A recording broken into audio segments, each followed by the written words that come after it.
बाबापुर की रामलीला। हर वर्ष दशहरे से पूर्व काशी की नाटक मंडली विजयनगर आती थी। सामान्यतः वे राजा कृष्णदेव राय तथा विजयनगर की प्रजा के लिए रामलीला किया करते थे, परंतु एक बार राजा को सूचना मिली कि नाटक मंडली विजयनगर नहीं आ रही है। इसका कारण ये था कि नाटक मंडली के कई सदस्य बीमार हो गए थे। ये सूचना पाकर राजा बहुत दुखी हुए, क्योंकि दशहरे में अब कुछ ही दिन बाकी थे। इतने कम दिनों में दूसरी नाटक मंडली की भी व्यवस्था नहीं की जा सकती थी।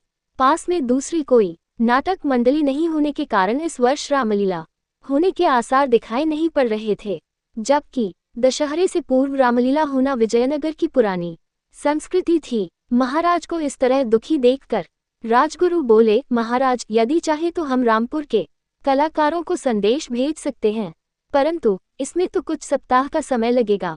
राजा ने निराश स्वर में कहा। इस पर तेनालीराम बोले, महाराज, मैं पास ही की एक मंडली को जानता हूँ, वे यहाँ 2 दिन में आ जाएंगे और मुझे विश्वास है कि वे रामलीला का अच्छा प्रदर्शन करेंगे। ये सुनकर राजा प्रसन्न हो गए और तेनालीराम को मंडली को बुलाने की जिम्मेदारी सौंप दी गई। साथ ही मंडली के रहने व खाने पीने की व्यवस्था का भार भी तेनाली के ही सुपुर्द कर दिया गया। शीघ्र ही रामलीला के लिए सारी व्यवस्था होनी शुरू हो गई।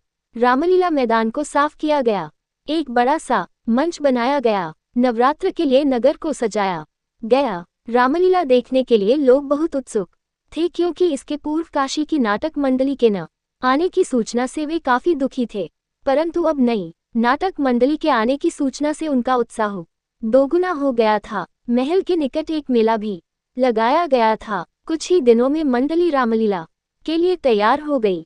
राजा, दरबारी, मंत्री व प्रजा प्रतिदिन रामलीला देखने आते। दशहरे के दिन की अंतिम कड़ी तो बहुत ही सराहनीय थी। मंडली में अधिकतर कलाकार बच्चे थे। उनकी कलाकारी देखकर लोगों की आंखों में आंसू तक आ गए। दशहरे के पश्चात राजा ने कुछ मंत्रियों तथा मंडली के सदस्यों को महल में भोजन के लिए बुलाया। भोजन के पश्चात राजा ने मंडली के सदस्यों को पुरस्कार दिया। फिर वे तेनालीराम से बोले, तुम्हें इतनी अच्छी मंडली कैसे मिली? बाबापुर से महाराज, तेनालीराम ने उत्तर दिया। बाबापुर, ये कहाँ है? मैंने इसके विषय में कभी नहीं सुना। राजा ने आश्चर्य से पूछा।